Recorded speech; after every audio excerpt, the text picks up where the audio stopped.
I played piano for the Mafia Don's kids.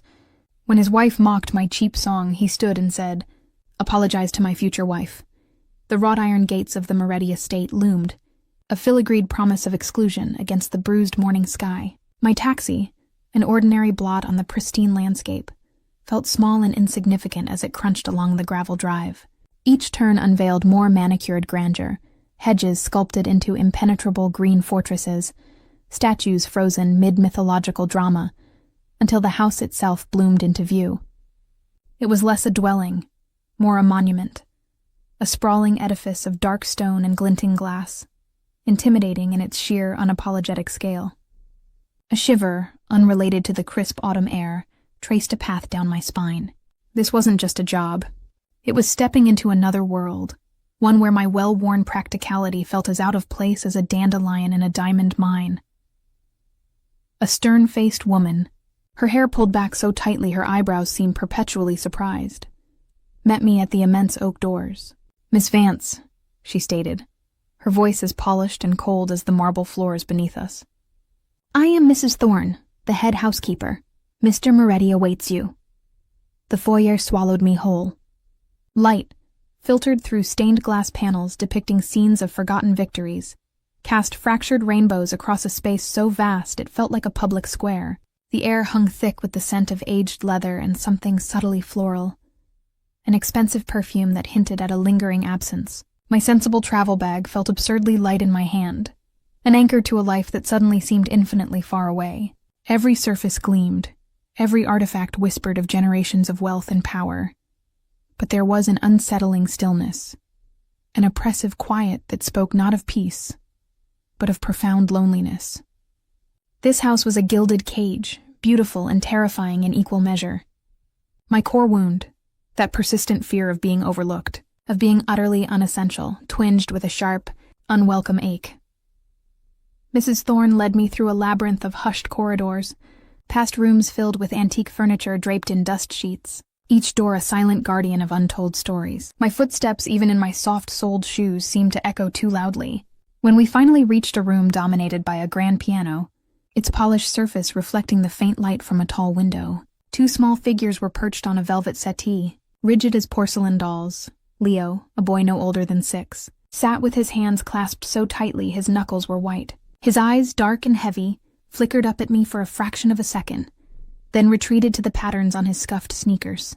Beside him, Sophia, a tiny shadow of a girl with hair the color of polished mahogany, clutched a threadbare, one-eyed rabbit to her chest. Her face was a mask of careful neutrality, betraying nothing. My heart gave a little squeeze. They weren't sullen. They were simply absent, like ghosts in their own opulent home. "These are Mr. Moretti's children," Mrs. Thorne announced, her tone clinical. "Leo and Sophia. You will commence your duties immediately." She offered no further introduction, no softening of her voice. She simply turned and departed, leaving me stranded in a silence that felt vast and heavy. I knelt, trying to make myself less imposing. "Hi, Leo. Hi, Sophia," I said, my voice deliberately soft, a gentle ripple against the oppressive quiet. "I'm Alara. I'm going to be staying here for a while." Leo's head remained stubbornly bowed. Sophia's gaze stayed fixed on some unseen point across the room. My offering of warmth hung suspended, unreceived. This wasn't about tuition anymore, or even about a place to belong. This was about reaching two tiny, broken hearts. I saw in their distant eyes a reflection of my own childhood longing, that aching need to be truly seen. My fear of being replaceable flared, then was immediately eclipsed by a fierce protective instinct. I wouldn't be replaceable here. I couldn't be. I rose slowly, my gaze falling on the piano.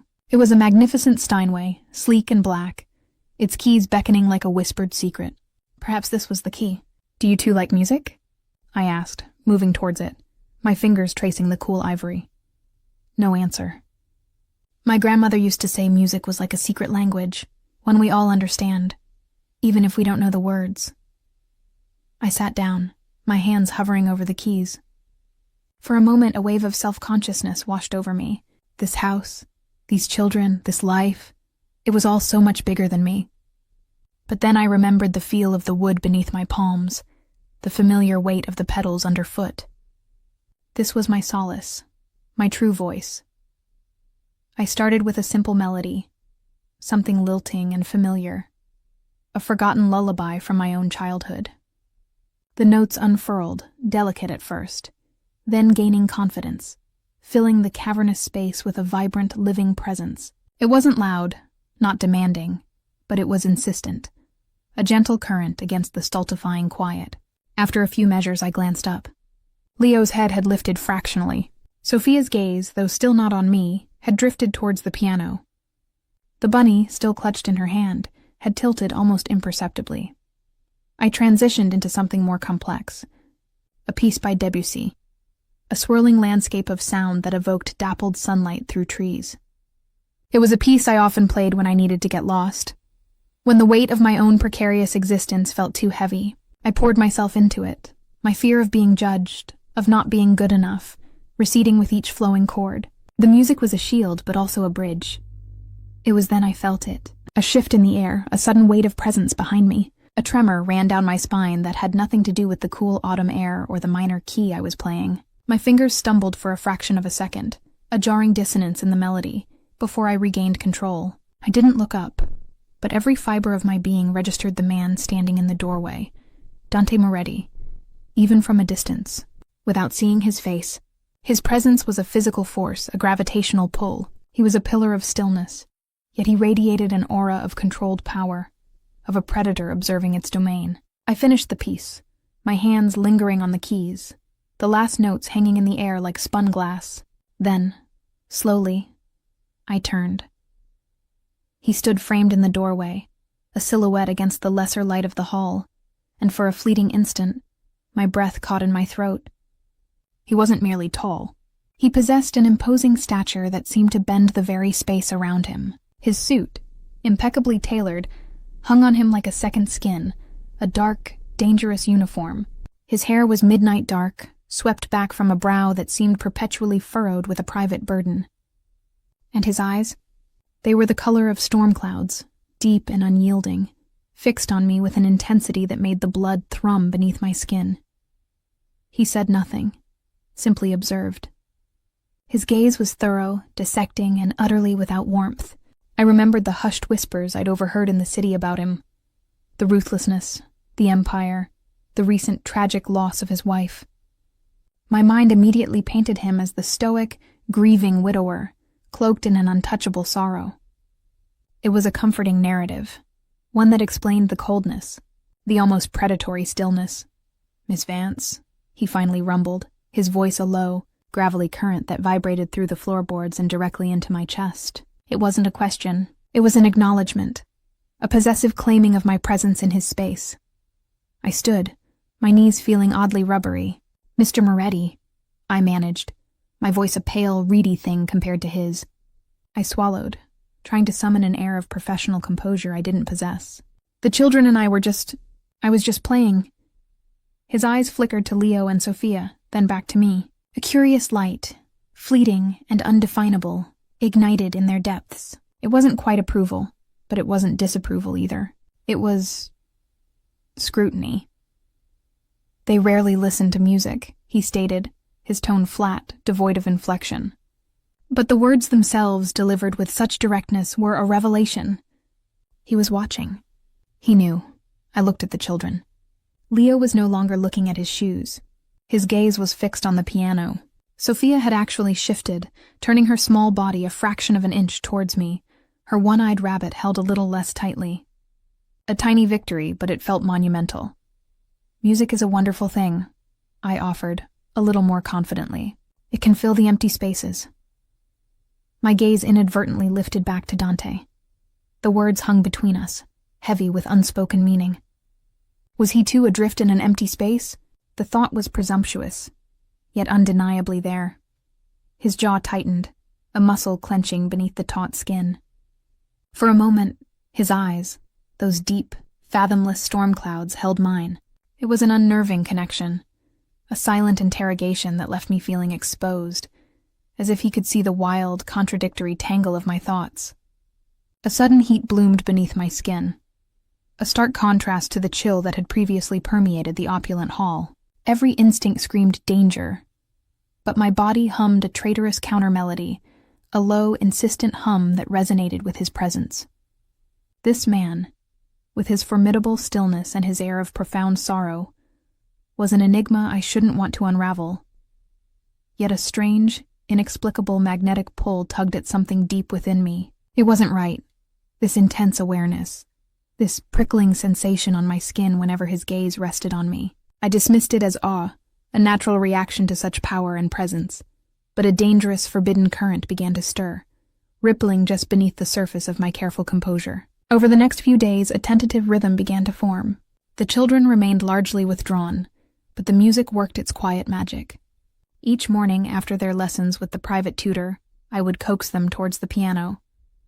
Sophia, ever the quieter, would eventually perch on the bench beside me, her small fingers sometimes reaching out to touch the keys, though never pressing them. Leo, more resistant, would hover in the doorway, his eyes darting between me and his sister, then back to the intricate patterns of the rug. I didn't push. I just played. Simple scales, children's songs, sometimes even just improvisational melodies that told stories without words. Slowly, imperceptibly, the house began to feel a little less like a tomb, a little more like a home, at least in the wing where we spent our days. Dante Moretti remained a distant, imposing figure.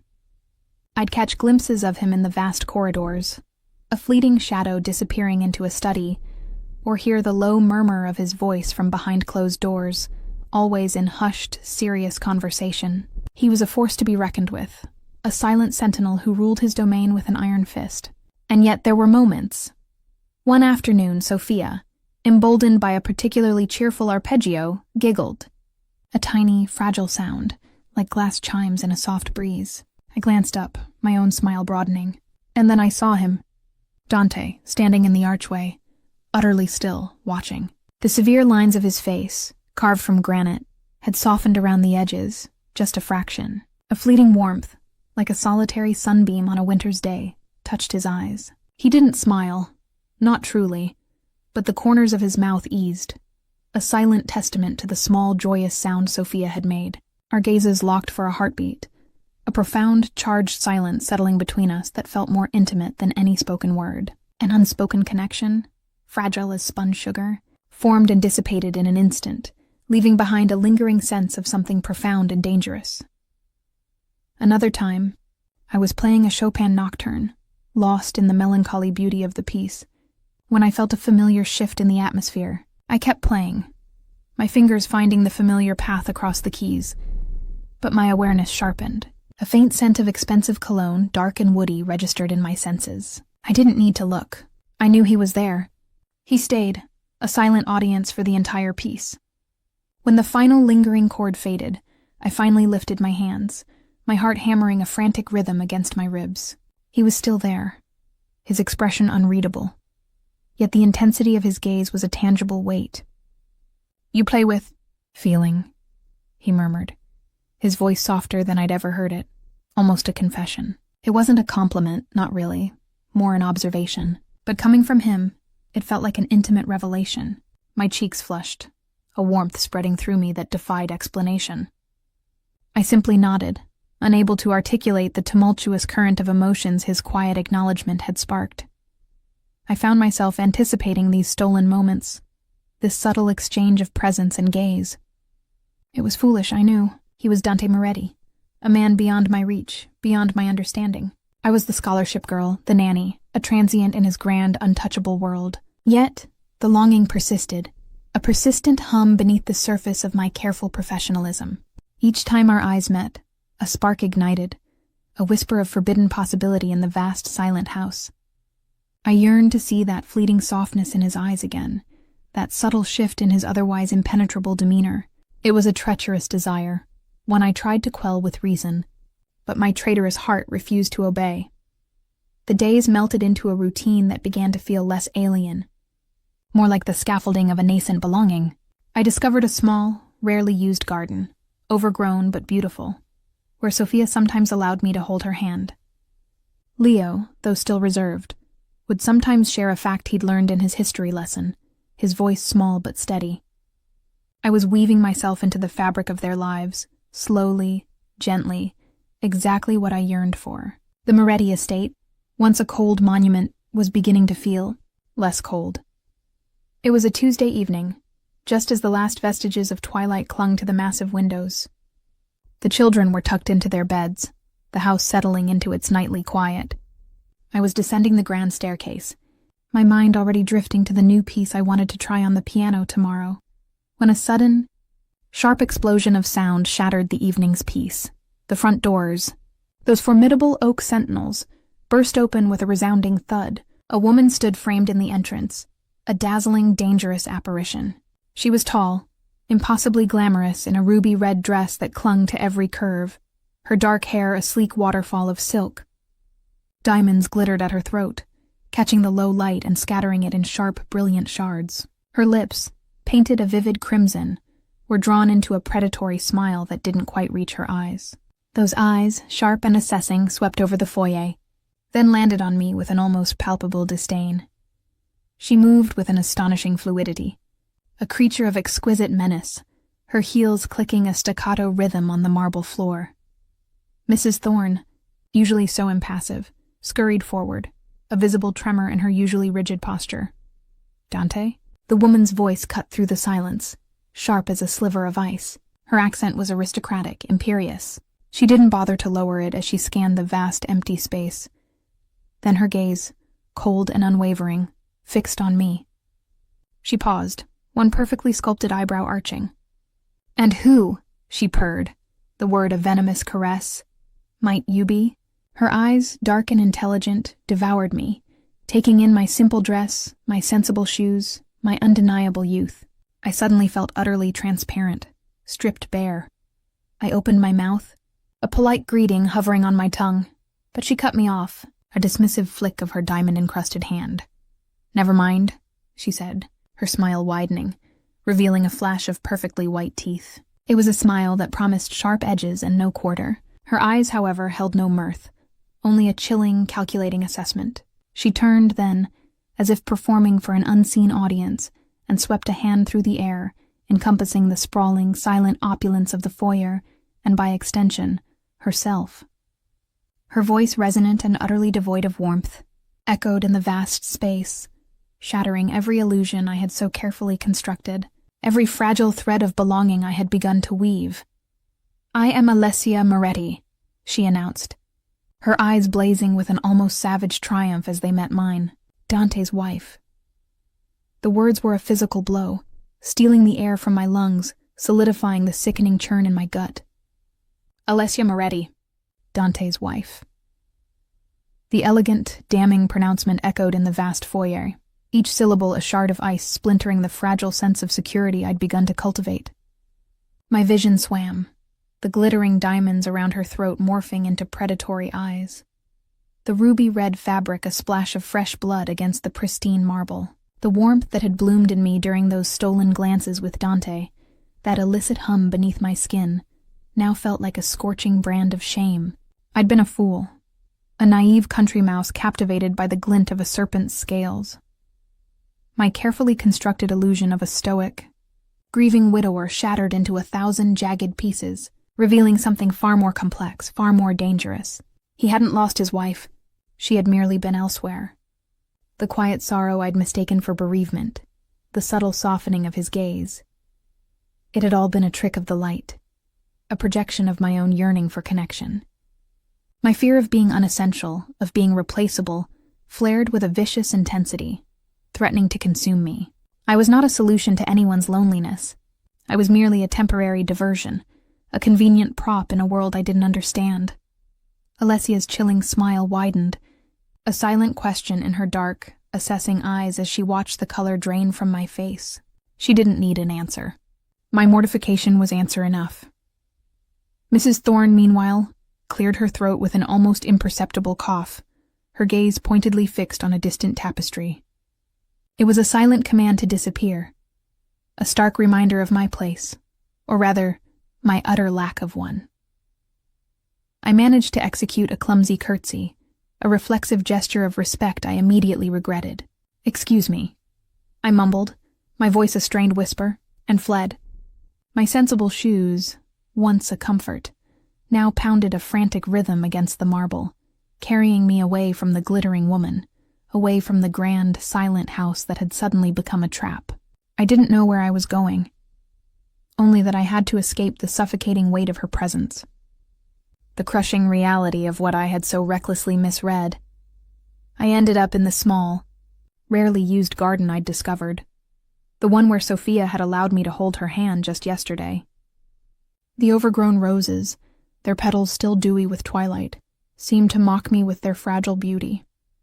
I pressed my palms against the cold stone of an ancient bench, trying to anchor myself, to quiet the frantic drumming of my heart. The air was cool, biting, a stark contrast to the internal inferno consuming me. He found me there, inevitably. I hadn't heard his approach, not over the roar in my ears, but I felt the sudden drop in temperature, the familiar shift in the air that announced his formidable presence. I didn't need to turn to know it was Dante. The faint, dark scent of him, wood smoke and something sharper like polished steel, filled my senses, a dangerous perfume that made every nerve ending hum. Ilara. His voice, when it came, was a low thrum against the stillness, devoid of the harshness I expected, yet infinitely more dangerous for its unexpected calm. I didn't turn. My anger, a fierce protective fire, finally broke through the layers of shame and mortification. How could you? The words ripped from my throat, raw and trembling, a desperate accusation. How could you let me believe? I trailed off, unable to articulate the depth of my foolishness, the magnitude of his deception. A heavy silence descended, broken only by the rustling leaves of a nearby oak. Believe what, Ilara? His tone was neutral, almost detached, yet it held an underlying current of something unyielding, a steely refusal to be swayed by my distress. I finally turned, my eyes blazing, though I knew the effect was likely lost on a man like him. That you were a grieving widower. That this house, that there was a space for me here, for us. I gestured wildly, encompassing the estate, the children, the stolen glances. I thought you were alone. I thought I could help. The last word was a whisper of self-recrimination. He stepped closer, moving with a silent grace that was unnerving. The light was fading, casting his face in shadows, but I could see the hard line of his jaw, the unreadable depths of his eyes. You are helping the children, he stated, his voice a quiet assertion, a declaration. You are good for them. My breath hitched. He dodged the real issue, sidestepped my emotional turmoil, and landed on the one point that would unravel me, the children. He knew. He always knew. That's not enough, I whispered, shaking my head. I can't stay. Not like this. It's wrong. My moral compass, usually so steadfast, was spinning wildly in my chest. I couldn't be a part of this sordid arrangement. A complicit ghost haunting a married man's home. It went against everything I believed, everything I aspired to be. He took another step, closing the distance between us until I could feel the subtle warmth radiating from his formidable frame. He didn't touch me, but his presence was a physical weight, pinning me in place. My marriage to Alessia is a political arrangement, he said, his voice even, stripped of emotion. An alliance forged years ago to consolidate power. It is a contract, Ilara, nothing more, a necessary evil in my world. His gaze, dark and unwavering, bore into mine, demanding I understand, demanding I accept. There was no apology in his voice, no hint of regret for my misunderstanding, only a cold, stark declaration of fact. A contract, I repeated, the word tasting bitter on my tongue. And where does that leave me? A pawn in your empire? The accusation, though softly spoken, held the full weight of my hurt and burgeoning resentment. His eyes narrowed fractionally. It leaves you here, he said, the words delivered with an absolute finality that brooked no argument. With my children. Your purpose here remains unchanged. You were hired to be their nanny. You will fulfill that obligation. The subtle possessiveness in his tone, the sheer force of his will, was a shock, a sudden cold wave breaking over my head. It wasn't a request. It was an order, a subtle prevention of my departure, framed not as a demand for my presence, but as an assertion of my existing obligation. He was making it abundantly clear. I was his nanny, and I was not leaving. My throat tightened. I can't. I tried again, though even to my own ears it sounded weak, unconvincing. How could I reconcile my fierce moral objections with the undeniable gravitational pull he exerted?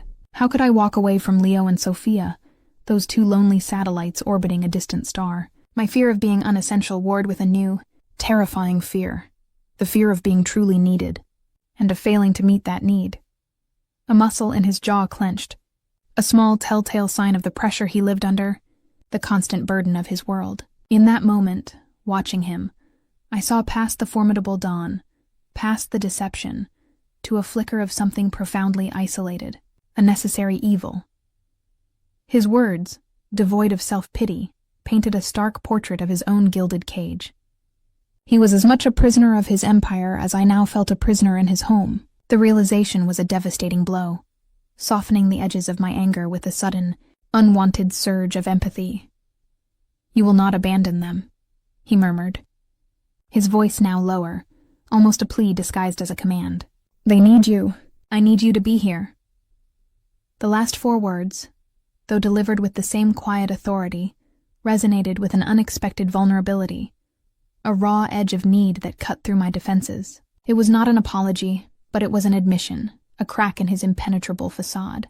A silent civil war raged within my chest, my ingrained sense of right and wrong clashing with the desperate yearning for belonging, the profound connection I felt to his children, and the dangerous, intoxicating allure of the man himself. I said nothing, simply stared at him, my heart a frantic drummer against my ribs. I knew with a chilling certainty that I couldn't leave. Not yet. Not while those 2 small, broken children needed the solace of my music, the steady presence I offered. And not when every fiber of my being, despite the treachery, despite the danger, screamed to stay, to unravel the mystery of this man who was both captor and captived. The next morning, Alessia made her presence immediately, chillingly known. She swept into the breakfast room, a vision of polished perfection in a cream silk suit, her diamonds now replaced with emeralds that gleamed like predatory eyes. Leo and Sophia, usually quiet, were even more so, shrinking into themselves at the far end of the immense dining table. "Ah, the little music box," Alessia purred, her gaze sweeping over me as I tried to coax Sophia to eat her toast. Her voice was like liquid ice, each word a carefully honed weapon. "Still here, I see. I had thought you might have found your humble origins more appealing." My cheeks flushed, a hot wave of shame and indignation washing over me. The barb hit its target, precisely aimed at my core wound, my fear of being overlooked, of being reminded of my lesser status. I swallowed, forcing myself to meet her gaze, though my hand trembled slightly as I cut Leo's waffle. Dante, seated at the head of the table, remained silent, his expression a granite mask. Yet, I felt the shift in the air, the subtle tension that radiated from him. I didn't see his eyes on Alessia, but I felt the silent, heavy warning he was undoubtedly sending. It was a subtle shielding, a palpable presence asserting my protected status, however precarious it might be. "I am employed to care for the children, Mrs. Moretti," I stated, my voice steadier than I felt, a small victory against her acidic remarks.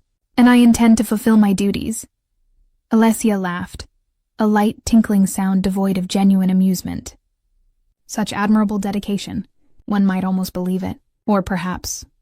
She leaned forward conspiratorially, though her gaze remained fixed on me. "You find the gilded cage more appealing than the university dorm room? A clever girl, after all." The implication hung in the air, sharp and poisonous. I was here not for the children, but for the wealth, for Dante. My blood ran cold, but before I could formulate a response, Dante's voice cut through the silence. Low and dangerous. "Alessia." The single word was a glacial reprimand, a warning delivered with the quiet authority of a man who rarely needed to raise his voice. His gaze, I now saw, was finally on her, narrow and piercing. She merely offered him a saccharine smile, a flicker of defiance in her own eyes, but the message had been delivered. My breathing hitched. He wasn't defending me with words, but with a silent assertion of power, a subtle possessive claim that reverberated through the very air. Later that day, After Alessia had departed for what she vaguely referred to as pressing social engagements, a profound, aching loneliness settled over the house. The children, still subdued, clung to me more tightly than usual, as if sensing the invisible lines of conflict that had been drawn. I spent the afternoon playing the piano, my music a balm against the lingering chill of Alessia's presence. That night, sleep proved elusive. The image of Alessia's cold, knowing eyes haunted my thoughts, replaying her insidious remarks, feeding my insecurities. I tossed and turned, the soft sheets feeling like a tangled web. Eventually, I rose, drawn by an unspoken restlessness, a desperate need for air, for space, for something to quiet the cacophony in my mind. I drifted through the quiet corridors, the moonlight filtering through the tall windows painting the marble floors in shades of silver and shadow. The house in its nocturnal silence felt vast and strangely vulnerable. I found myself drawn, almost without conscious thought, to the study, the room where I often heard Dante's low voice, where he closeted himself away from the world. The door was ajar, a sliver of warm golden light spilling into the dark hall. I hesitated, my heart a hummingbird trapped in my ribcage. Then, compelled by an invisible force, I pushed it open a fraction more. He was there, as I knew he would be. Seated at a massive mahogany desk, bathed in the soft glow of a single lamp. He wasn't working. He was simply sitting, one hand resting on a stack of leather-bound books, the other cradling a tumbler of amber liquid. His dark hair was slightly disheveled, a rare imperfection. He looked tired, his shoulders heavy, the formidable strength momentarily eclipsed by a profound weariness. His eyes, fixed on some distant unseen point, held a raw vulnerability I'd never witnessed, a glimpse into the depths of his isolation.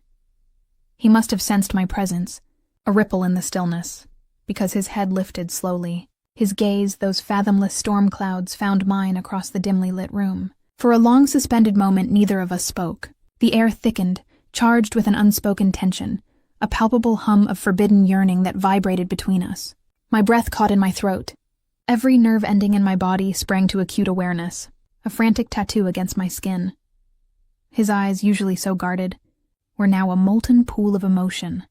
Loneliness, frustration, an undeniable, hungry desire that mirrored the dangerous current surging through my own veins. He didn't move, didn't speak, yet his gaze was a silent language, stripping away my carefully constructed defenses, exposing the raw, aching core of my own longing. It was a dangerous game, this silent communion, this raw, unfiltered exchange of desperate wishes. My body hummed a traitorous melody, a fierce, reckless current that threatened to sweep away every moral objection, every carefully constructed barrier. In his eyes, I saw not just desire, but a recognition, a profound understanding of my own imprisonment, my own yearning to be seen, to be vital. It was a connection born of shared isolation, a dangerous magnetic pull that defied reason, defied morality. I shouldn't want this man, married and dangerous as he was, but God help me, I did.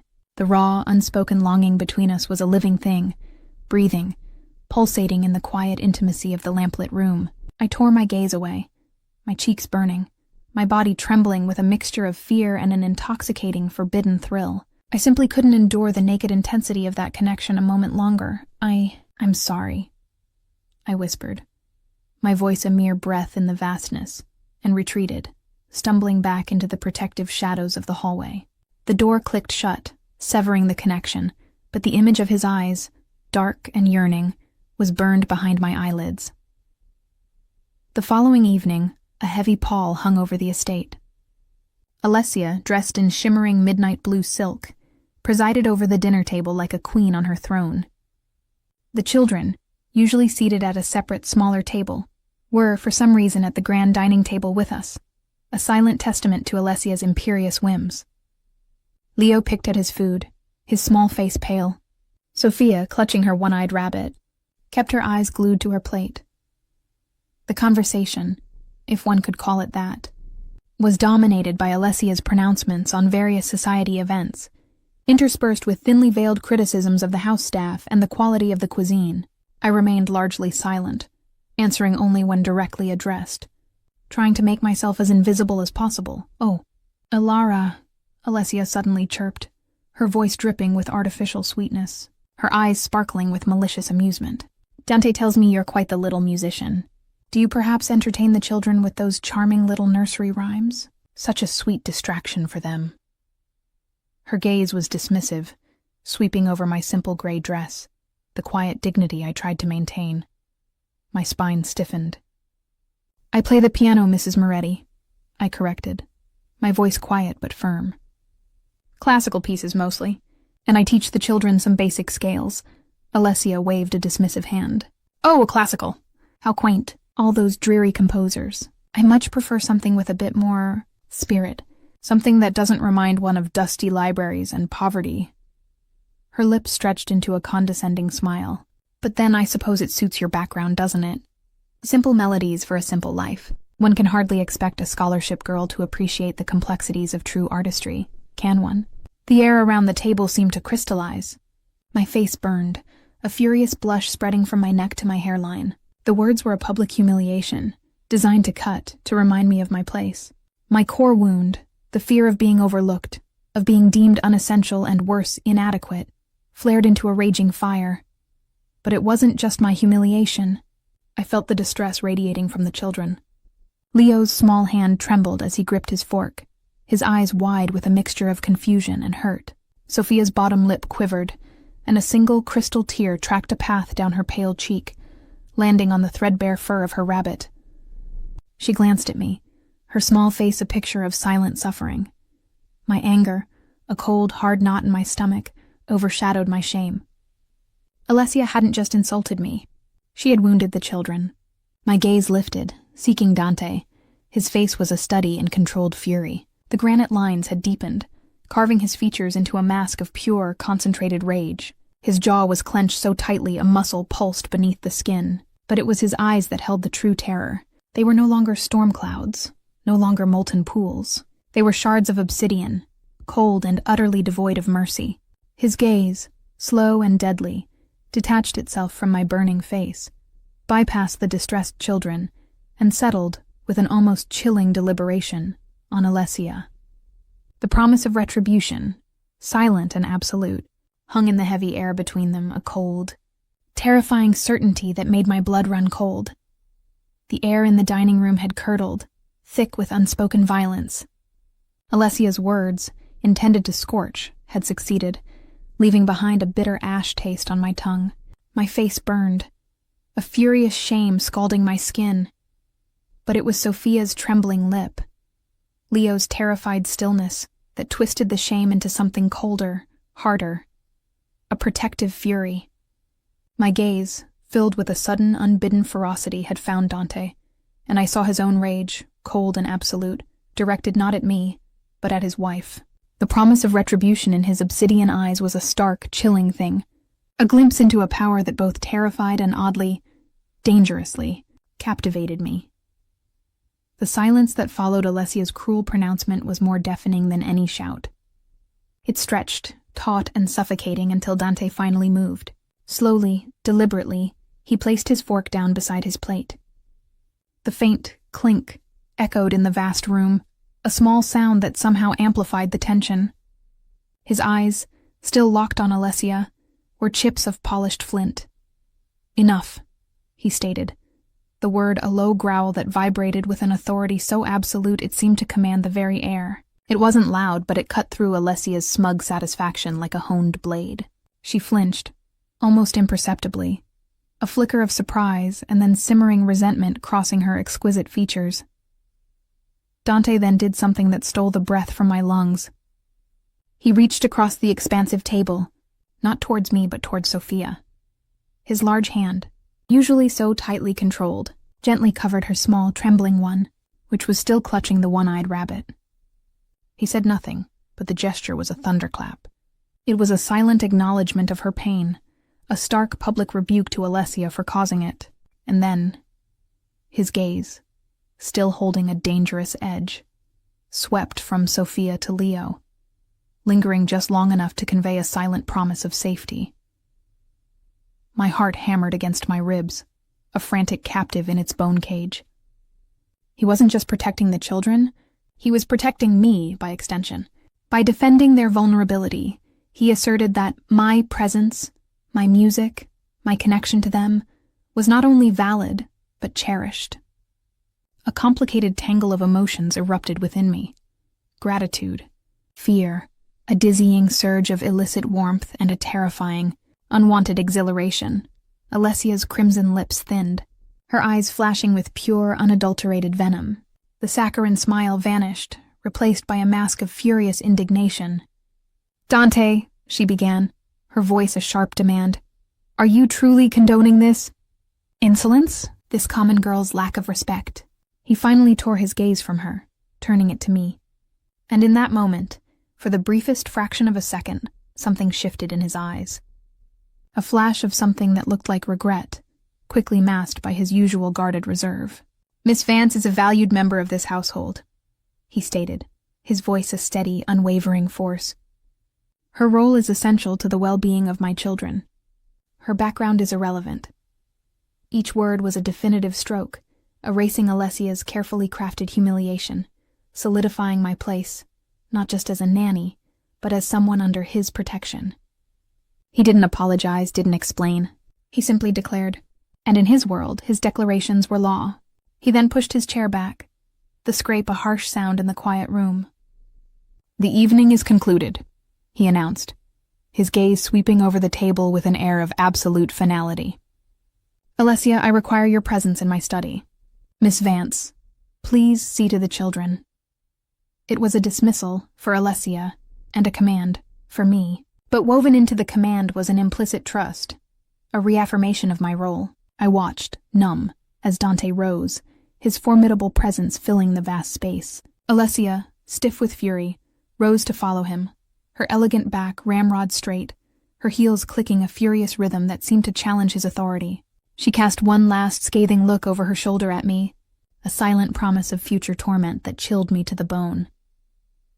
I spent the rest of the evening in a haze, soothing Sophia's lingering sniffles, reading Leo a story until his tense shoulders finally relaxed. My hands trembled slightly as I tucked them into their beds, the scent of lavender and baby skin, a fragile comfort against the storm raging inside me. Dante had defended me. He had chosen, unequivocally, to assert my worth against his wife's cruelty. The gesture, though public and undeniably powerful, was also terrifying. It branded me, a visible target for Alessia's wrath. It drew me deeper into the treacherous currents of this house, this family, this man. The internal civil war raged. My moral compass screamed bloody murder. He was a married man. This was wrong. But then, the counter-melody hummed, seductive and insistent. The way his hand had covered Sophia's. The quiet authority in his voice. The sheer force of his will that had shielded me. He hadn't just protected me. He had claimed me in his own silent, possessive way. And the truth, raw and inconvenient, pulsed beneath my skin. I didn't want to leave. I couldn't. Not when his children, small and adrift, needed me, and not when the man himself, despite the danger he represented, despite the lies, stirred a yearning within me that felt both sacred and profane. He was a storm, and I, a fragile moth, found myself drawn to his dangerous light. I was falling, undeniably and terrifyingly, for Dante Moretti. Over the next few days, Alessia's fury simmered beneath a veneer of icy politeness, a constant, low-level hum of animosity that permeated the very walls of the estate. Her interactions with me were brief, punctuated by subtle digs and condescending smiles that promised worse to come. Dante, for his part, remained a distant, formidable presence, often absent from the house, or closeted in his study, the sounds of hushed, intense conversations sometimes filtering through the thick doors. But his gaze, when it found mine across the dining room or in the sprawling corridors, held a new weight, a silent intensity that spoke of unspoken things, of a fragile pact sealed in the heat of a public confrontation. One afternoon, I was guiding Leo through a difficult piano lesson, his small fingers fumbling with a scale, when a sudden jarring noise erupted from downstairs. It was a guttural shout, followed by a heavy thud, and then a rapid-fire exchange of voices, sharp and menacing, in a language I didn't understand. Leo's head snapped up, his eyes wide with fear, his small body tensing. Sophia, who had been quietly drawing beside the piano, dropped her crayon with a clatter. "What was that?" Leo whispered, his voice trembling. My own heart was racing, a frantic percussion against my ribs. I knew instinctively that this was the darker aspect of Dante's world. This wasn't a family squabble. It was something far more brutal, far more dangerous. The polite facade of the Moretti estate had cracked, revealing the shadowed machinery beneath. "It's just some men talking downstairs, Leo," I said, trying to infuse my voice with a calm I didn't feel. I stood, moving towards the door, my hand hovering on the polished wood. I knew I shouldn't pry, shouldn't venture into the private world of the Don. But a terrible curiosity, a magnetic pull towards the danger he embodied, propelled me forward, and a desperate, foolish need to understand the man who had so unexpectedly, so fiercely defended me. "Stay here," I murmured to the children, my voice barely audible. "Keep playing." I pushed the door open just a crack, peering out into the long, silent corridor. The sounds were coming from the grand reception hall, a space usually reserved for formal events. The low hum of menacing voices was now interspersed with the occasional sharp crack of a slap, the rasp of a harsh cough. My blood ran cold. I moved silently, my sensible shoes making no sound on the ancient rugs. As I neared the archway that led to the reception hall, the scene within unfurled like a grim tapestry. The vast room, usually flooded with light, was now dim, the heavy velvet drapes drawn. In the center Dante stood, a dark, commanding figure. He was surrounded by a semicircle of men, their faces hard, their suits impeccably tailored, yet their eyes held a feral intensity. They were not his employees, not his friends. They were wolves, dangerous and coiled, but even they seemed to shrink beneath Dante's gaze.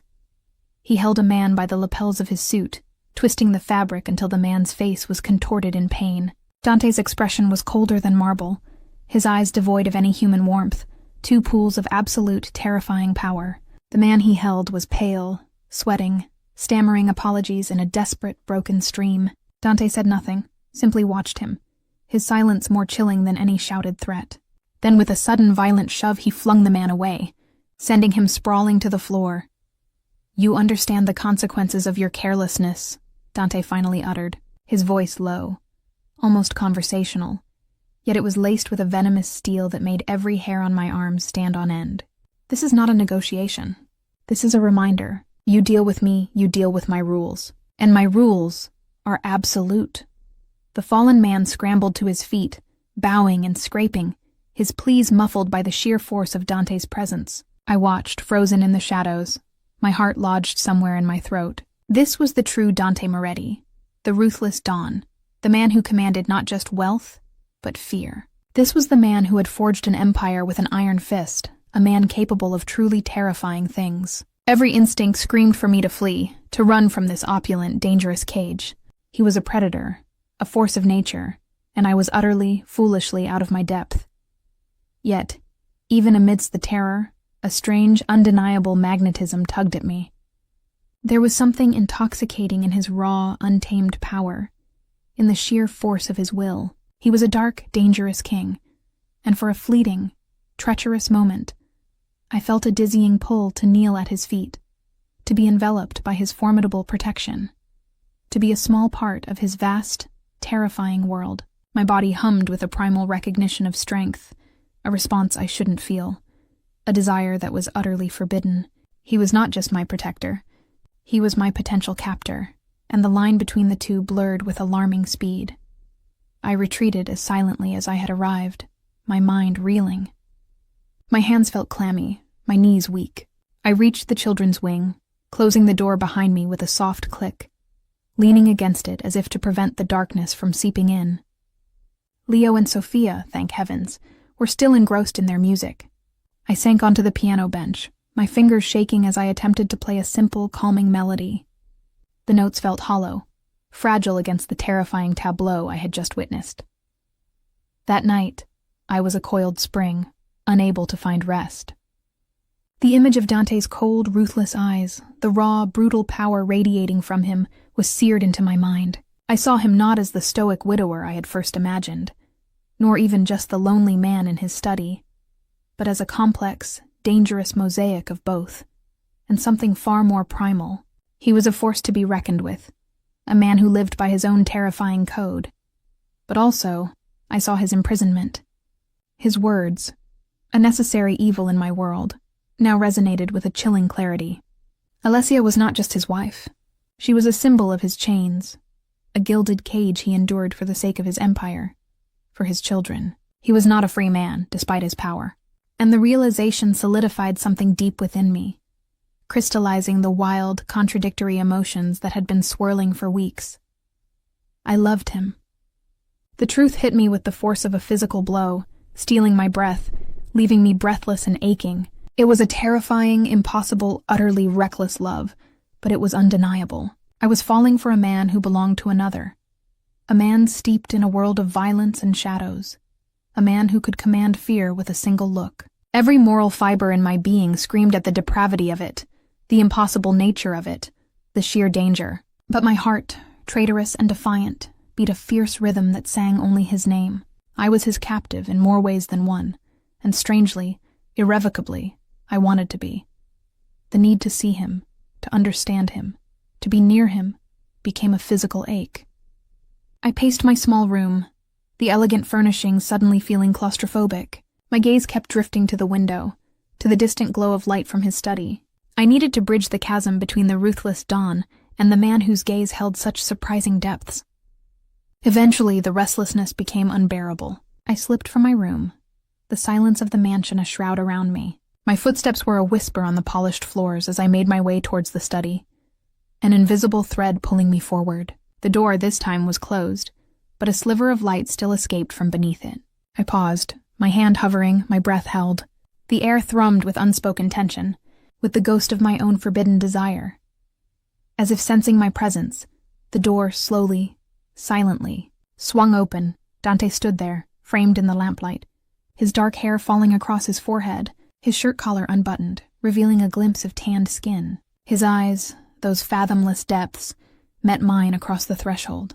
The ruthless Dawn was gone, replaced by the man I'd seen in the garden, the man whose gaze held a desperate, aching vulnerability. The air between us crackled, thick with unspoken words, with the weight of raw, hungry emotion. There was no pretense, no masks, just two souls suspended in a moment of terrifying, illicit honesty. He didn't speak. He simply reached out, his hand extending into the space between us, a silent invitation, a desperate plea. My heart leaped into my throat, a frantic bird seeking release. Every cell in my body responded to that unspoken call, that magnetic pull that defied reason. My own hand, trembling, found his fingers, long and strong, closed around mine, a possessive, grounding grip that sent a jolt of heat racing up my arm. He pulled me gently, steadily into the room, then released my hand, only to cup my face in both of his. His thumb stroked my cheekbones, a tender, devastating touch that elicited a soft gasp from my lips. His eyes, dark and turbulent, searched mine, stripping away every defense, every carefully constructed barrier. In their depths, I saw my own desperate longing reflected, magnified, intensified. He lowered his head slowly, inexorably, his gaze never leaving mine, until his breath mingled with mine, warm and intoxicating. "Alara," he murmured, his voice a low, rough rasp, a raw confession in itself. My name on his lips was a caress, a brand, a promise. Then his mouth descended, claiming mine in a kiss that was both desperate and devastating. It wasn't gentle, not tender, but fierce, demanding, a silent explosion of everything we hadn't dared to speak. His lips were hot, urgent, tasting of whiskey and desperation, a potent combination that shattered every remaining pretense, every moral objection. My body responded without thought, arching into his, my hands finding purchase on his shoulders, gripping the solid strength of him. It was a kiss of raw, forbidden hunger, a desperate communion of two souls starved for genuine connection in a world of artifice. His arms wrapped around me, pulling me impossibly closer until there was no space left between us, only the searing heat of our bodies, the frantic rhythm of our hearts beating as one. I forgot the danger, forgot Alessia, forgot everything but the overwhelming, intoxicating sensation of his lips on mine, his body pressed against mine, a desperate merging that spoke volumes of a hunger that had been simmering beneath the surface for far too long. This was it. This was the precipice, and I was falling, willingly, irrevocably, into the dark. dangerous chasm of him. After what felt like an eternity, he broke the kiss, pulling back just enough for our foreheads to rest against each other. His eyes were closed, his breathing ragged, his hand still cradling the back of my head, his fingers tangled in my hair. "Mine," he whispered, a guttural, possessive utterance that vibrated through me, a primal claim that resonated deep in my bones. My eyes fluttered open, meeting his. They were still dark, still turbulent, but now held a fierce, possessive glow. There was no turning back. The kiss had irrevocably altered something between us, shattering the fragile walls we had both maintained. I was his, and he was mine, in this stolen moment, in this silent, desperate understanding. A sudden sharp sound from the hallway ripped through the fragile intimacy of our moment. A female voice, cold and clear, carried clearly through the thick walls. It was Alessia. "You fool," she hissed, her voice laced with venom. "Do you truly believe I haven't noticed? That little scholarship girl of yours prancing around with the children, playing her simplistic melodies? She is a weakness, Dante. A glaring, undeniable weakness." There was a pause, a significant silence that stretched, pregnant with menace. "And a very useful one. You might think you have secrets, my dear husband, but you underestimate me. Her presence here, her connection to your little family, it's all the leverage I need. I wonder what your friends would make of your sentimental attachments, what they would do if they knew. About the ledger, for instance. Or perhaps the offshore accounts that aren't quite as offshore as you'd like them to believe. Your carefully constructed empire, Dante. It's far more fragile than you imagine. And she." Alessia's voice dropped to a chilling whisper, sharp and deadly as a poisoned blade. "She will be its undoing." The words, like venomous shrapnel, lodged deep within me. Leverage, undoing. My blood ran cold, fear, sharp and immediate, eclipsing the lingering heat of Dante's kiss. A secret, a ledger, offshore accounts, his empire, my presence, my connection to the children, all linked, all dangerous. A sudden, terrifying clarity washed over me. Alessia wasn't just threatening Dante. She was threatening me, and the danger, vast and unseen, now reached far beyond a broken heart. It stretched into the very fabric of Dante's dark, brutal world, threatening to unravel everything, and to destroy me in the process. Dante's body went rigid against mine. The subtle tension in his frame, a clear indication that Alessia's words had struck a nerve, perhaps even more than I could comprehend. His eyes, which moments before had held such raw hunger, now blazed with a cold fury directed outward, beyond our intimate bubble, towards the source of the insidious threat. The transformation was startling, a stark reminder of the dangerous world he inhabited. He pulled away from me, gently but decisively, his hand still cupping the back of my head, holding me close for a brief, reassuring second before he released me. His gaze swept over my face, searching, assessing, a silent question in their depths. Then, with a curt nod that conveyed both warning and protection, he turned and stepped through the doorway, disappearing into the shadowed hallway. The sound of his rapid, decisive footsteps, followed by the muffled but clear clang of a door closing, confirmed his departure. He was going to confront her, or worse. My heart hammered a frantic rhythm against my ribs, caught between the lingering tenderness of his touch and the chilling reality of Alessia's ominous words. Sleep became a forgotten luxury. The image of Dante's molten eyes, the frantic desperation of our kiss, battled with Alessia's chilling voice, her promise of destruction. Each rustle of leaves outside my window, each creak of the old house, sent a jolt of anxiety through me. The estate, once a place I yearned to belong, now felt like a gilded trap, its opulence a deceptive veil over a festering darkness. Over the next few days, the atmosphere in the Moretti household shifted, becoming thick with an unspoken tension that permeated every stone, every whisper. Alessia remained, a predatory orchid in silk and jewels, her presence a constant oppressive weight. Her interactions with me were a masterclass in psychological warfare. Subtle snubs, dismissive glances, a raised eyebrow that conveyed volumes of contempt, and the occasional, carefully casual remark about the fragility of outsiders in a world like this. She never directly mentioned the ledger or the offshore accounts again, but her eyes held a knowing glint, a silent promise that the threat was not forgotten, merely simmering, Dante, conversely, became a phantom. He was rarely seen, his study door often closed, the hushed murmurs of his conversations sometimes drifting through the thick wood. But his influence was palpable.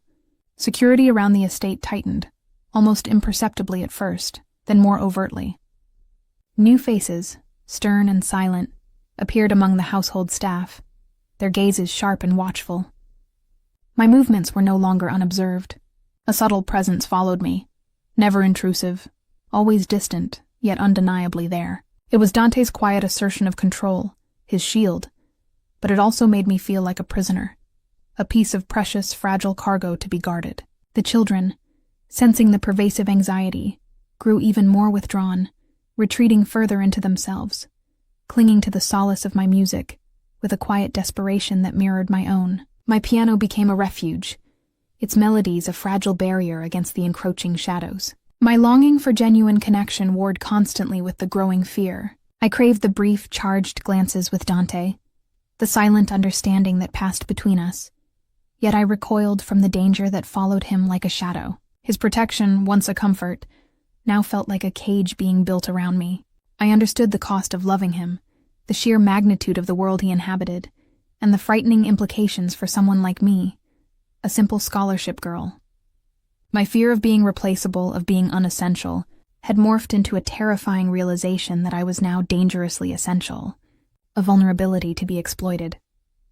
One chilly afternoon, I decided I needed to escape the suffocating weight of the house, if only for an hour. I needed fresh air, a moment of normal. My university library had a specific text I needed for an upcoming exam, a small errand I clung to as a vestige of my old life.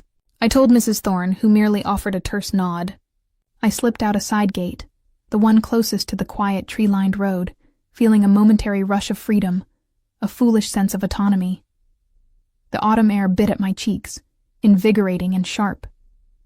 I walked quickly, eager to shake off the clinging unease of the estate.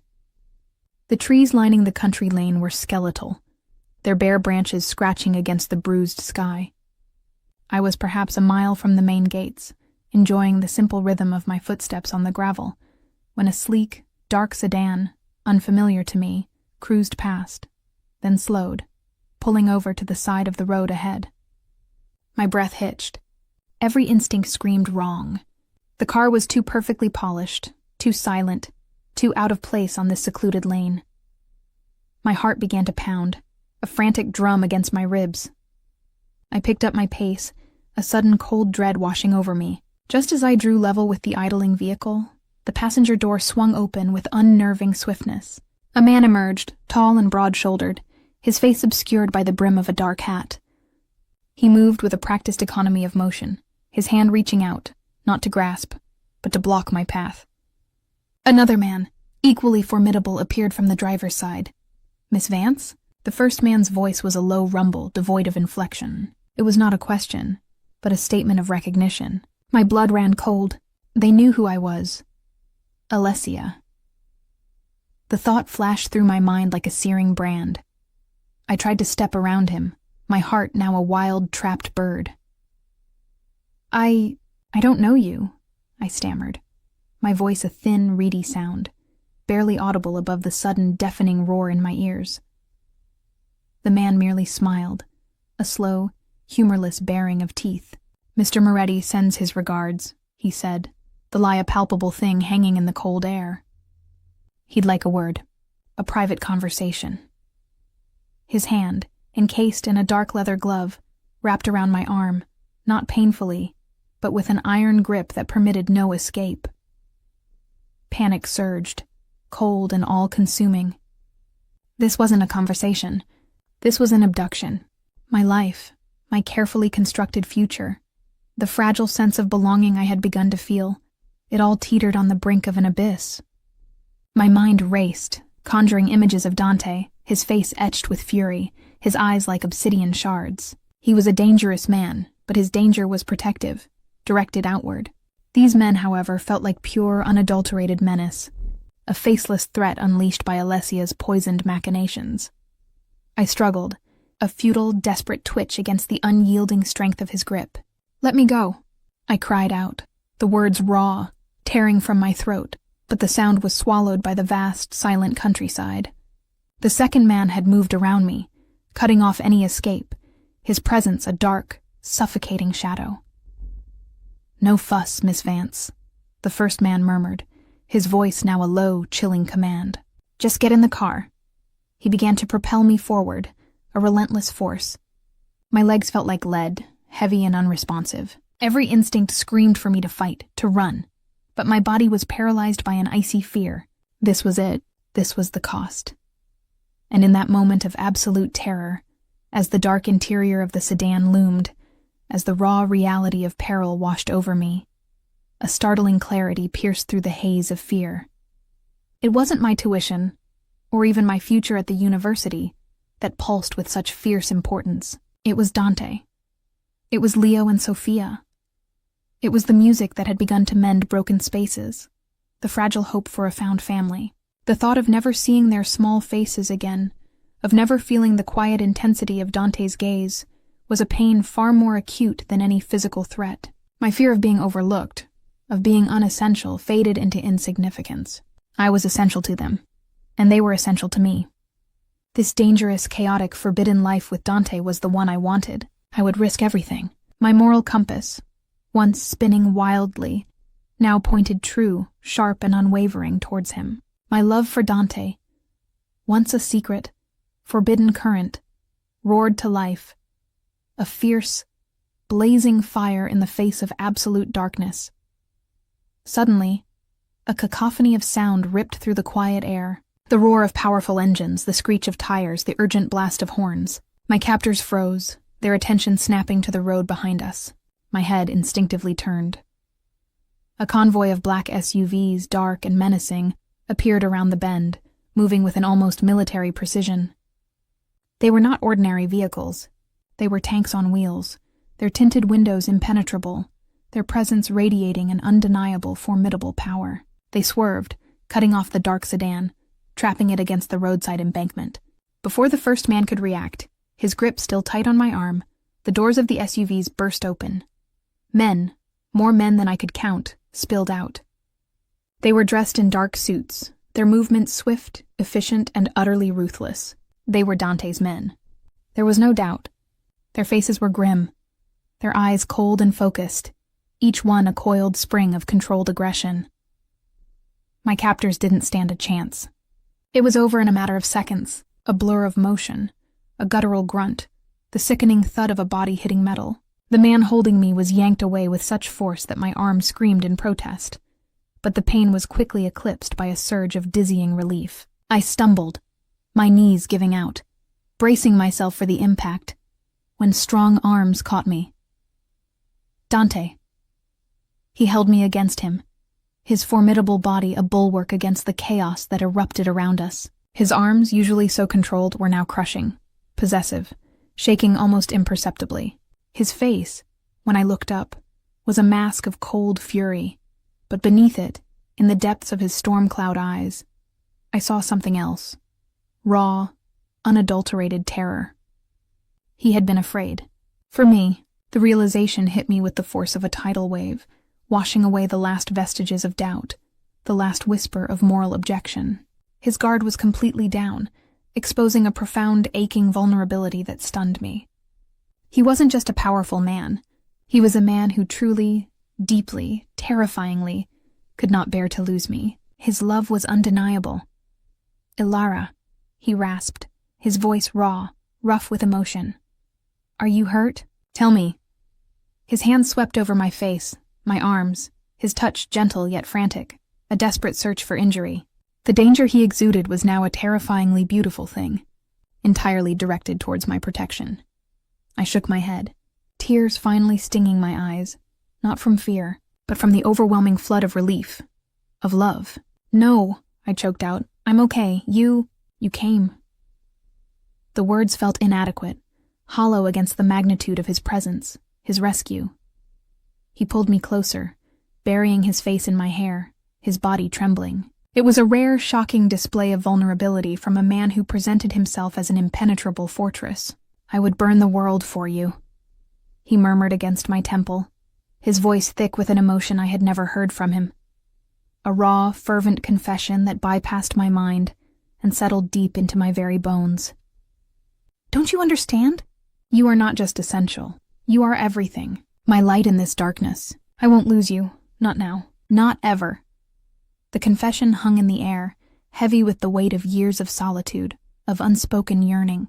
It was not a polished declaration, but a visceral, desperate plea, a stripping away of all pretense. He yearned for a life with me, free from the facades, the political contracts, the carefully constructed walls that had defined his existence.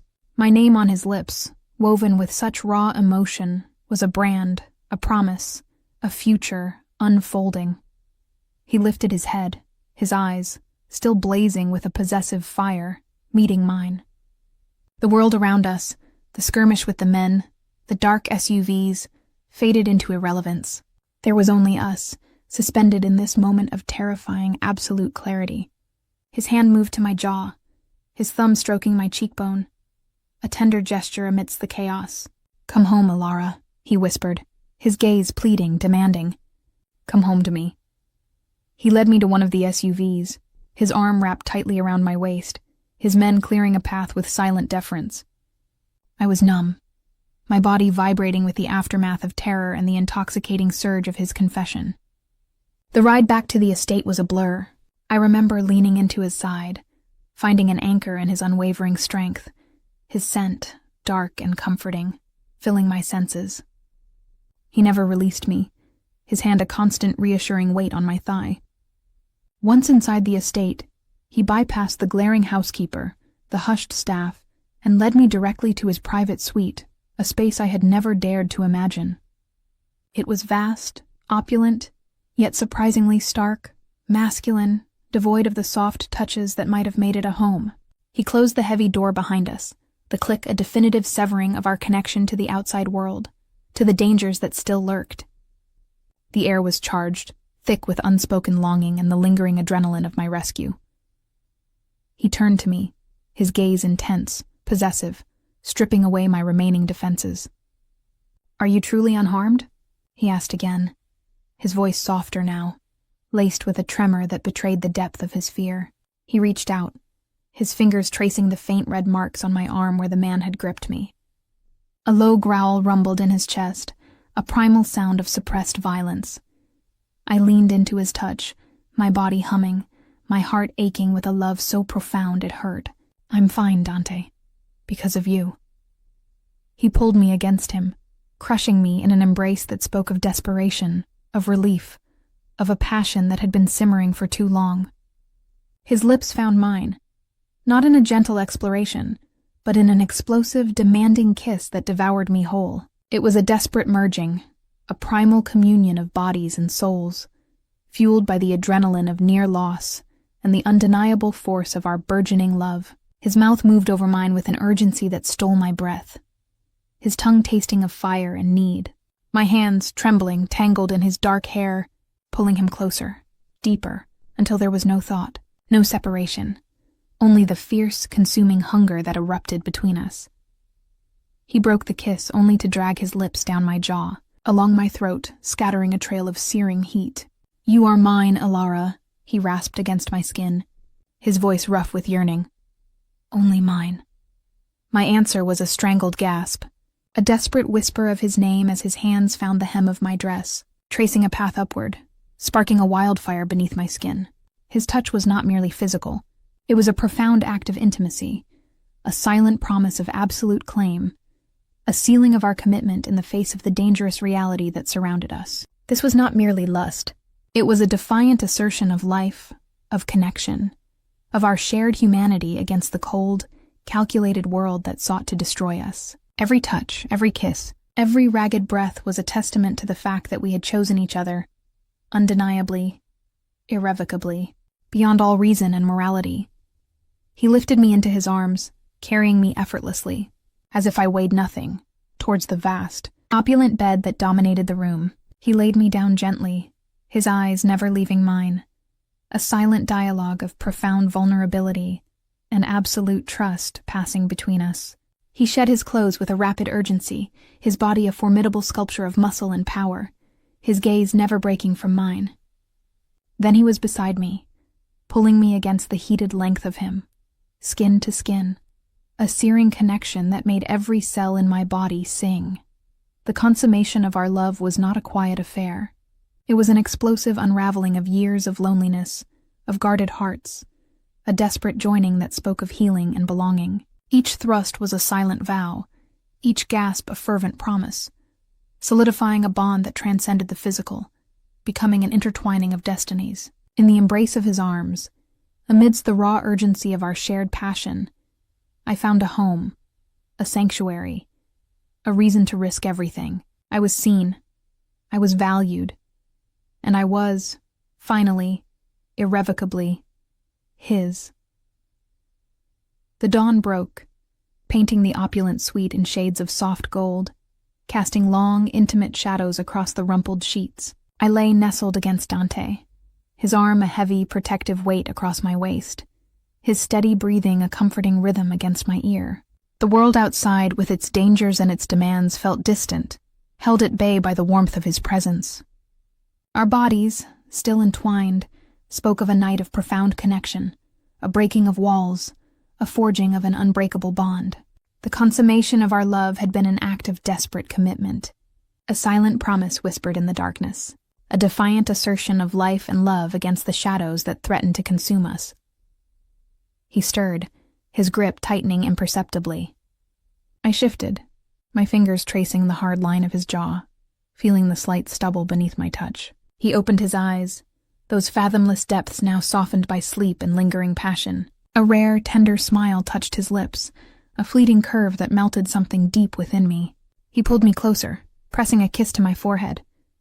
"Good morning, Alara," he murmured, his voice husky with sleep, yet laced with a new tenderness, a quiet possessiveness that thrilled me.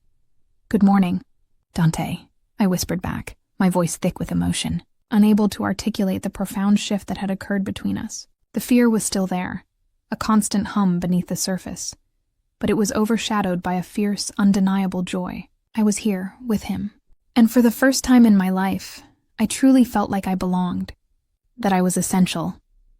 Later that morning, after a quick, silent breakfast where Dante's men stood guard with an almost imperceptible vigilance, he led me to a large, imposing room on the ground floor. It was a space I had only glimpsed from a distance, its heavy oak doors usually closed. This was the nerve center of his operations, I realized, the heart of the Moretti Empire. The air crackled with a palpable tension. Around a vast, polished table sat a handful of men, Dante's inner circle, their faces grim, their expressions unreadable. They were the men of power, of influence, the silent architects of his world. Their gazes, sharp and assessing, landed on me as we entered, a mixture of surprise and cold appraisal. I felt a tremor run through me, a familiar surge of self-consciousness. But then Dante's hand found mine, his fingers intertwining with mine in a public, possessive gesture that both shocked and grounded me. He didn't just lead me into the room. He pulled me to his side, his body a shield, his presence a clear declaration of my importance.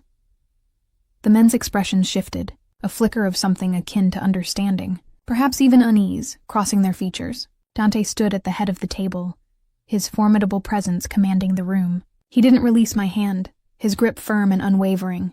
His gaze swept over the faces of his most trusted advisors, his eyes cold, resolute, utterly determined.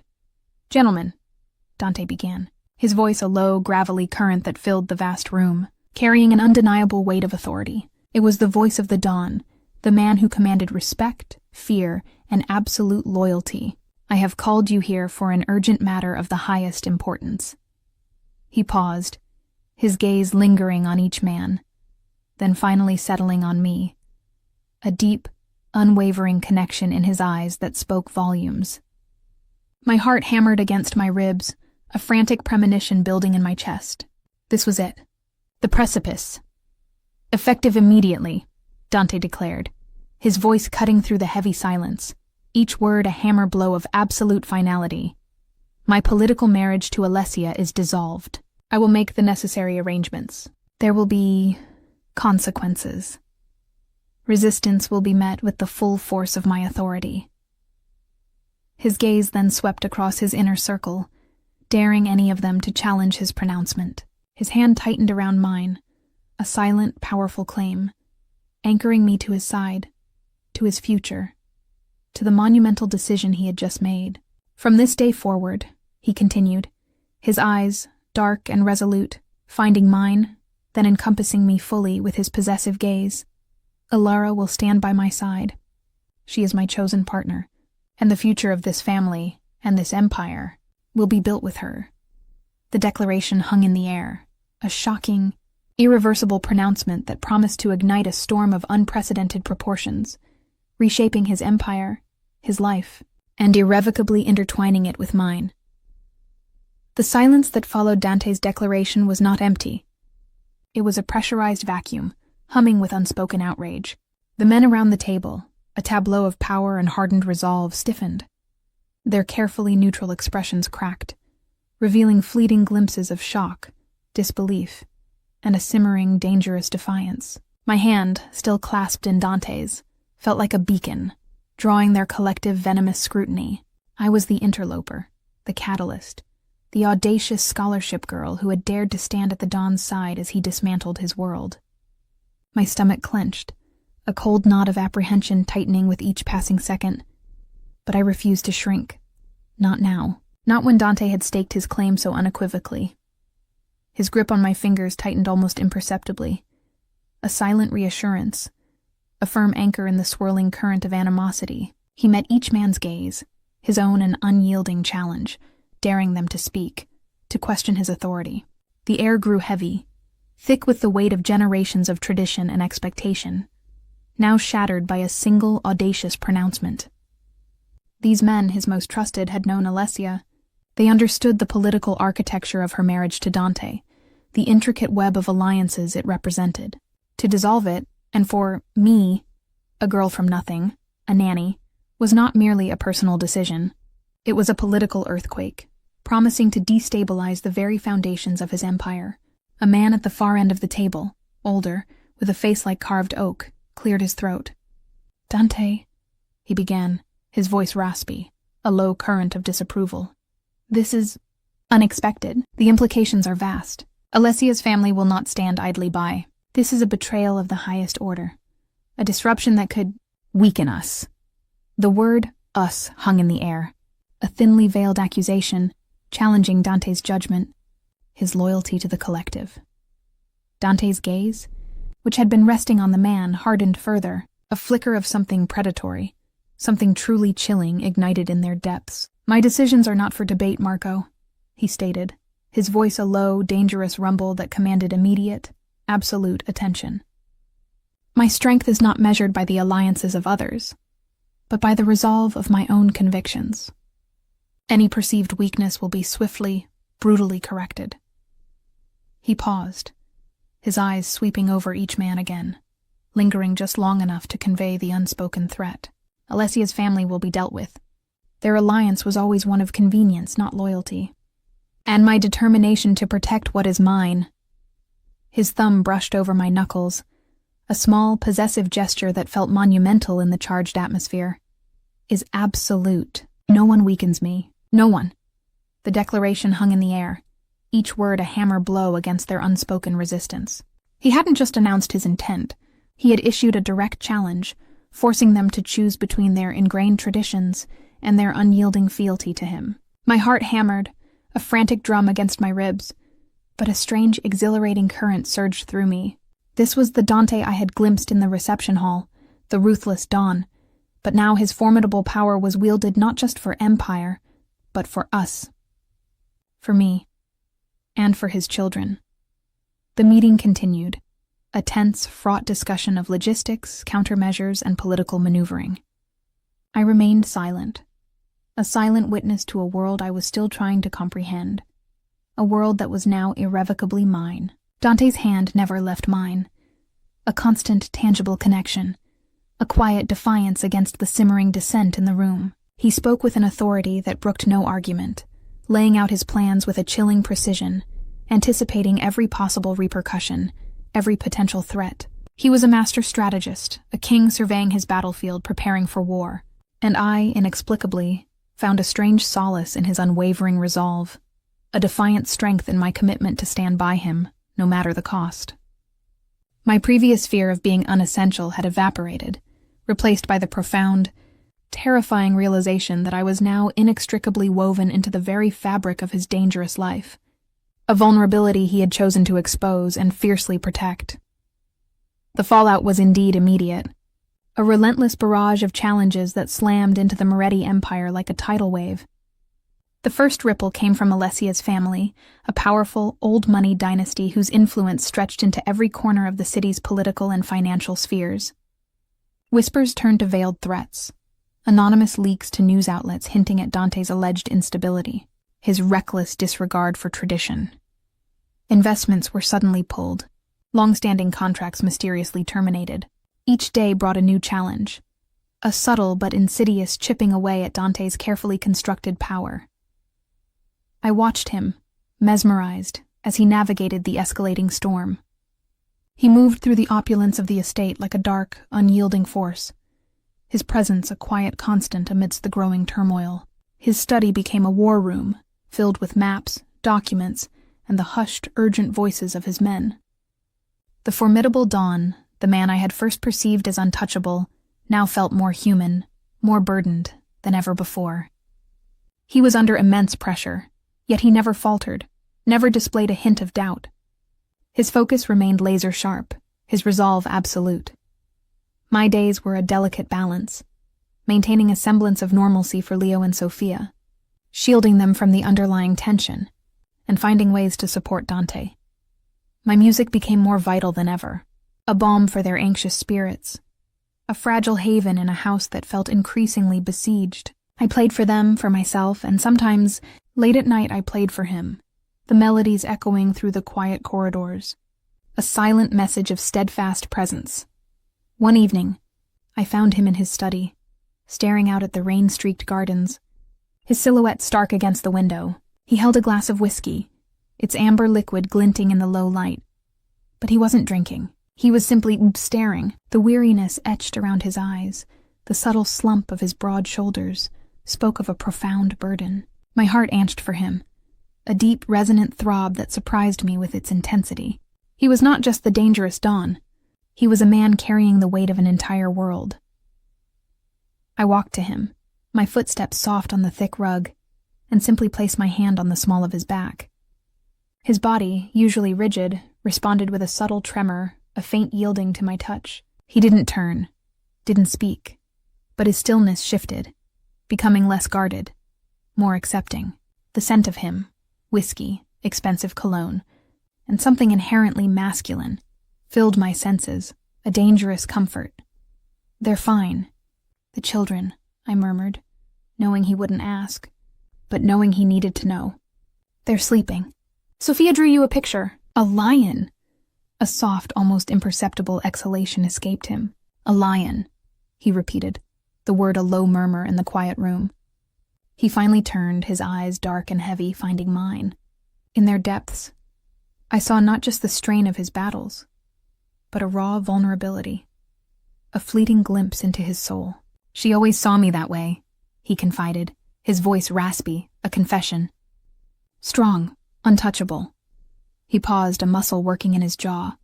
"You see differently, Alara." My fingers tightened on his back, my thumb stroking gently. "I see a man fighting for what's his," I corrected softly, meeting his gaze without flinching. "For his family, for a future he wants." My words were not a judgment, but an affirmation, a defiant stand. This was our danger, our future, my choice. A flicker of something, gratitude, surprise, fierce possessiveness, crossed his features. He reached out, cupping my face in his large hand, his thumb stroking my cheekbone. "You have surprised me, Alara Vance," he murmured, his gaze intense, possessive, a silent question in their depths. "More than I ever thought possible." He didn't elaborate, didn't need to. His eyes, dark and molten, spoke volumes. He saw me, truly saw me, not just as a tool, not just as a catalyst, but as an essential part of his strength, his future. And in that moment, our love, born of fire and desperation, transformed into something deeper, more resilient, a force capable of reshaping the very foundations of his world. I had made my irreversible choice, and I embraced its peril, its promise, with every fiber of my being. The next few days brought the inevitable confrontation with Alessia. She appeared unannounced, sweeping into the estate in a storm of expensive silk and righteous indignation, her face a mask of furious determination. She had lost her leverage, had seen her carefully constructed power crumble, and she was desperate. I was in the music room with the children when her piercing voice sliced through the air, sharp and demanding. "Dante, I demand an audience!" This outrage cannot stand. I heard Mrs. Thorne's hushed, frantic attempts to deter her, then the ominous click of heels on marble, closer, faster. My heart leaped into my throat. This was it, the final spectacular gambit. Leo and Sophia, sensing the escalating tension, instinctively pressed closer to me, their small hands clutching my dress. Dante emerged from his study, his posture ramrod straight, his face a chilling mask of impenetrable resolve. He stood in the vast foyer, a silent sentinel awaiting her onslaught. Alessia stopped short, her crimson-painted mouth twisting into a snarl when she saw me standing there, a protective barrier between Dante and his children. "So, the little mistress presumes to stand in my home now?" Alessia spat, her eyes blazing with raw fury. "You think you've won? You think you can simply waltz into my life, usurp my position, and not pay the price?" Her gaze, hot and venomous, fixed on me. "You are nothing, girl. A charity case, clinging to a man who will discard you the moment you become inconvenient." My stomach churned, a familiar wave of insecurity threatening to overwhelm me. Her words were designed to pierce, to exploit every old wound, every fear of worthlessness. But then, I felt the small, trembling hands of Leo and Sophia clutching my dress, their eyes wide with fear, and a fierce, unyielding resolve solidified within me. I was not nothing. I was essential. I was needed. "Alessia, that is enough." Dante's voice cut through her tirade, cold and absolute. He took a single, deliberate step forward, his presence radiating an aura of lethal intent. She ignored him, her gaze still fixed on me, a chilling glint in her eyes. "You think you know him?" she sneered, her voice dropping to a conspiratorial whisper, though it carried clearly through the hushed foyer. "You think his pretty promises mean anything? He is a monster, little girl." "He will break you!" "And I," her smile was a grotesque parody of amusement, "I will ensure it." She paused, her voice rising again, a theatrical flourish for the unseen audience. "I have connections, Dante. Information. Things that could ruin you. Things that could expose you. Expose this," she gestured wildly between Dante and me, "to the world you so carefully conceal. The press, the authorities, they will feast on your recklessness." Dante remained utterly still, his eyes fixed on Alessia, twin pools of absolute command. "You overestimate your leverage, Alessia," he said, his voice a low, dangerous growl. "And you underestimate my resolve." He took another step, closing the distance between them. "Your information is nothing I haven't already anticipated. Your connections, as you so dramatically put it, have already been accounted for." Her face paled, the furious mask momentarily cracking, revealing a flicker of genuine fear. "What do you mean?" she demanded, her voice losing some of its imperious edge. Dante's lips curved into a chillingly cold smile, devoid of mirth, promising only retribution. "I mean your friends in the financial sector have suddenly found themselves under intense scrutiny. Your family's overseas accounts, so painstakingly hidden, are no longer quite so secure. Your political allies are finding their support evaporating like mist in the morning sun." Each pronouncement was a precise surgical strike, disarming her with terrifying efficiency. "Your carefully cultivated image, Alessia, is now as fragile as glass. And any move you make against me, against my family," his gaze flickered to me, then to the children, a potent possessive warning, "will result in your complete and utter ruin. You will have nothing, not your wealth, not your reputation, not even the remnants of your family's influence." Her breath hitched. Her eyes, wide with dawning horror, darted from Dante to me, then back again. The fury was gone, replaced by a desperate, panicked understanding. His warning was not a bluff. He had not merely anticipated her gambit. He had dismantled it, piece by agonizing piece, leaving her utterly exposed and powerless. "But the agreement," she stammered, her voice thin, trembling. Dante raised an eyebrow, a cold, dismissive gesture. The terms have changed. You will sign the divorce papers. You will publicly acknowledge the dissolution of our union, citing irreconcilable differences, with no mention of external factors. You will disappear from this city and from my life, quietly. In return, I will ensure that a portion of your family's assets, a small portion, remains liquid, enough for you to live comfortably, anonymously, elsewhere. You will have no contact with my children, no contact with me, and you will never utter a word about my affairs, or a Lara Vance to anyone, ever. Or, his voice dropped, becoming a silken thread of menace. I will ensure your total annihilation, financially, socially, and personally. Do you understand, Alessia? The silence was absolute, punctuated only by Alessia's ragged breathing. She stared at him, her beautiful, cruel face contorted in a silent scream of defeat. Her desperate gambit had failed spectacularly, crashing down around her, leaving her utterly broken. Dante had dealt with her, not with violence, but with a chilling, calculated precision that left no room for resistance, no path for escape. She was removed from the picture, not through death, but through a cunning, devastating deal that stripped her of everything she valued.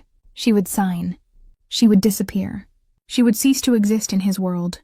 My fear of her, once so potent, now evaporated, replaced by a grim understanding of the formidable, terrifying man I loved. The aftermath of Alessia's departure was not a sudden calm, but a gradual settling, like dust slowly descending after a violent storm.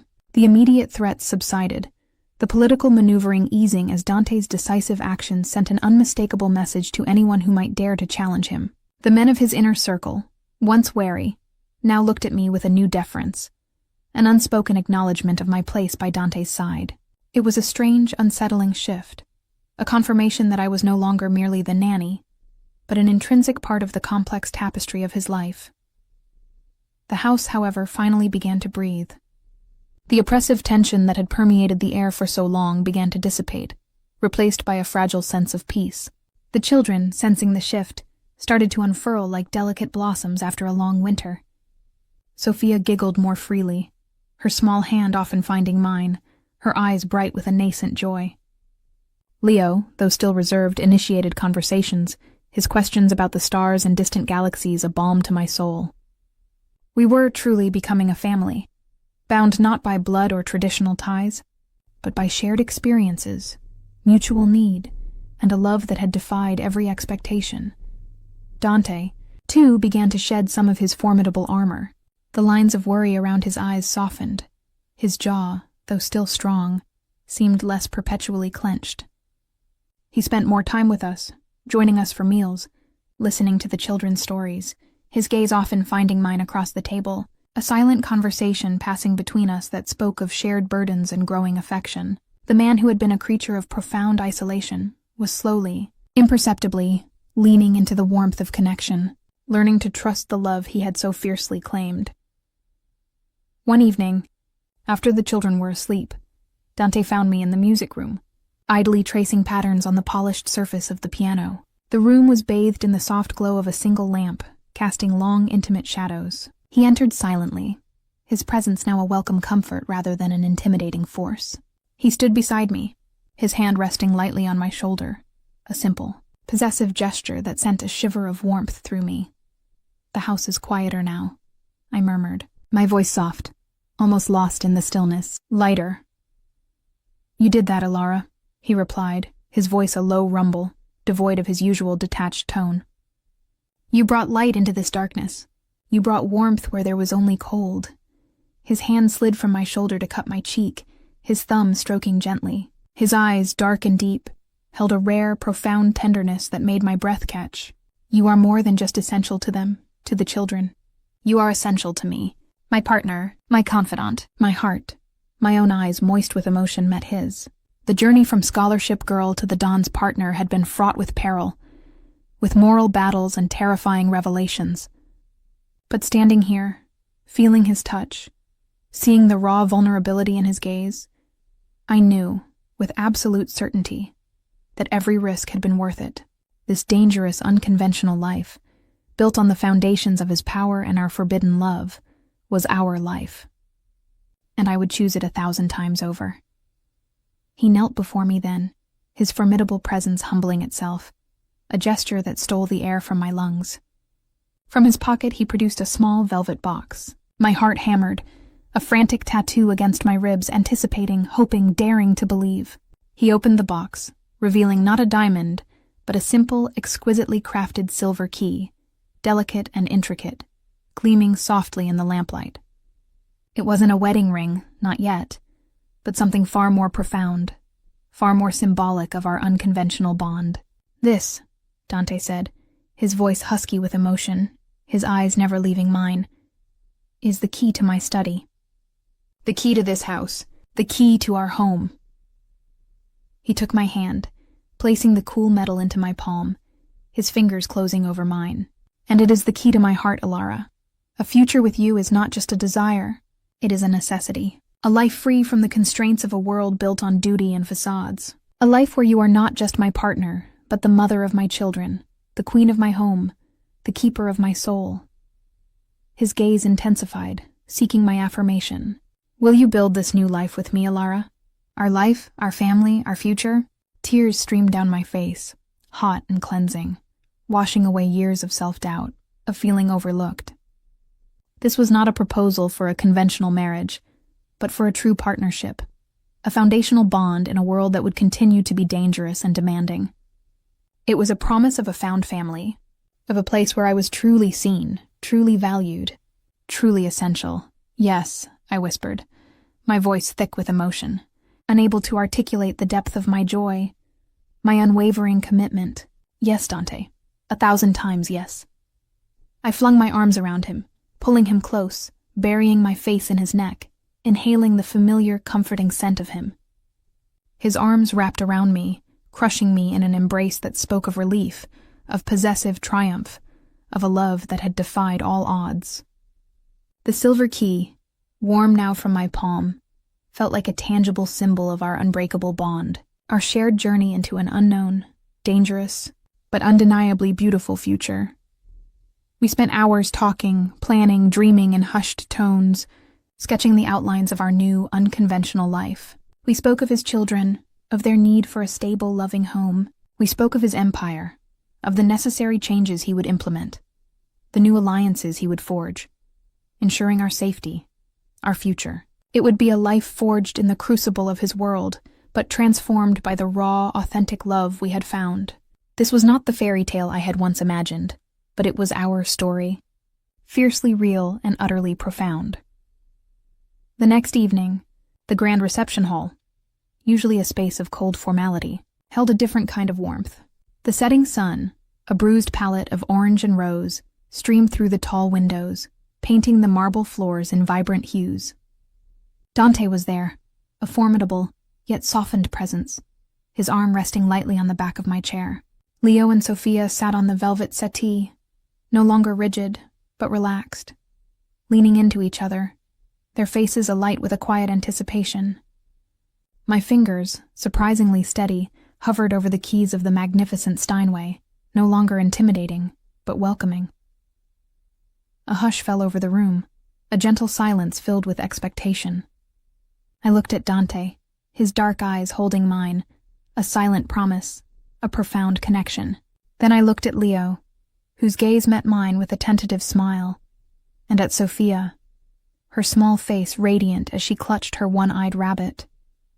This was it, our found family. Our hard-won piece I began to play, not a dramatic classical piece, not a melancholic nocturne, but something light, hopeful, a melody born of resilience and joy. It was a piece I had composed myself, a simple soaring tune that wove together threads of lullabies and forgotten folk songs, infused with the quiet strength of new beginnings. The notes danced through the air, filling the once-cold estate with a vibrant, living presence. It flowed through the vast spaces, chasing away the lingering shadows of past betrayals, past loneliness. Leo's small foot began to tap a gentle rhythm against the floor. Sophia hummed softly, her head swaying with the music. Dante's hand found mine, resting on the back of the piano bench, his fingers intertwining with mine, a silent, powerful connection. His gaze, fixed on me, was no longer guarded, no longer burdened by the weight of his empire, but open, vulnerable, filled with a love so absolute it took my breath away. He smiled, a genuine, unreserved smile that reached his eyes, a promise of a future where his world, once dark and solitary, was now illuminated by the transformative power of our shared love. The music swelled, a testament to our journey, a melody of hope and unwavering commitment, signifying not an end but the brilliant, terrifying beginning of our happily ever after, knowing that our love would be the guiding force through any future darkness.